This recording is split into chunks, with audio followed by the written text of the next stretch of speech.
അച്ഛനെയും ഗോപാൽജിയെയും ഗിരേൻ ഒരിക്കലും താരതമ്യം ചെയ്യരുത്.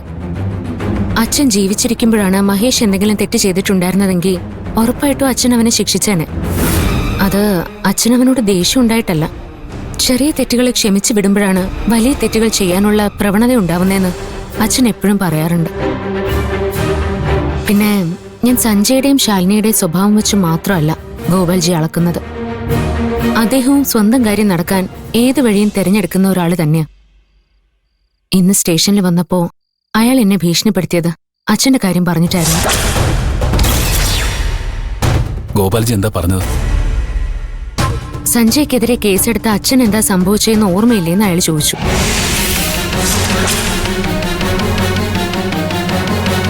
എനിക്കും അതേ ഗതി ഉണ്ടാകുമെന്ന് അയാൾ പറഞ്ഞു. എനിക്കുറപ്പാ അച്ഛന്റെ മരണത്തിൽ ഗോപാൽജിക്ക് എന്തോ പങ്കുണ്ട്. ഗോപാൽജി ഒരിക്കലും അങ്ങനെയൊന്നും ചെയ്യില്ല. നിന്റെ അച്ഛൻ മരിച്ചത് ഒരു ആക്സിഡന്റിലല്ലേ?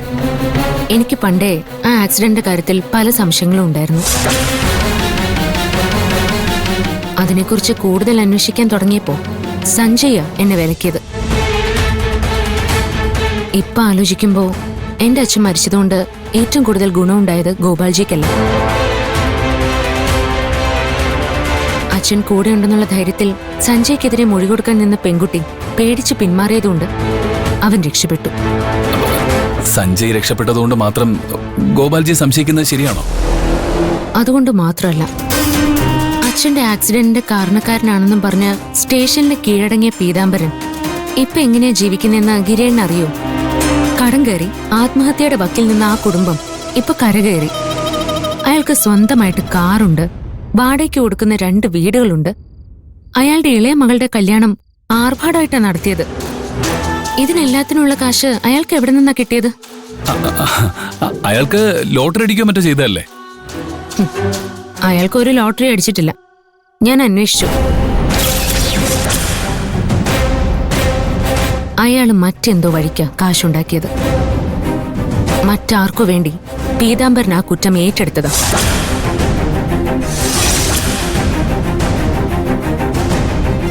അതിന്റെ കൂലിയായിട്ടാ അയാൾക്ക് ആ കാശൊക്കെ കിട്ടിയത്.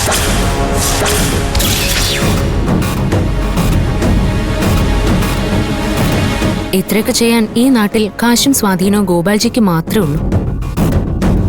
എനിക്ക് ഉറപ്പാ സഞ്ജയനെ രക്ഷിക്കാൻ വേണ്ടി അയാൾ എന്റെ അച്ഛനെ. മഞ്ജു, ഗിരിയേട്ടന് ഞാൻ പറയുന്നത് വിശ്വസിക്കാൻ ബുദ്ധിമുട്ടുണ്ടാവും. കുട്ടിക്കാലം മുതൽ നായക പരിവേഷത്തിൽ കണ്ട ഒരാള് ദുഷ്ടനാണെന്ന് കേൾക്കുമ്പോ അംഗീകരിക്കാൻ ബുദ്ധിമുട്ടുണ്ടാവും. പക്ഷെ ഒരു കാര്യം ഞാൻ ഗിരിയേട്ടന് ഉറപ്പ് നൽകാം. ഗോപാൽജിയാണ് എന്റെ അച്ഛനെ കൊന്നതെന്ന് ഞാൻ തെളിയിക്കും. പുണ്യാളം ചമഞ്ഞു നടക്കുന്ന അയാളുടെ മുഖംമൂടി ഞാൻ വലിച്ചു കീറും.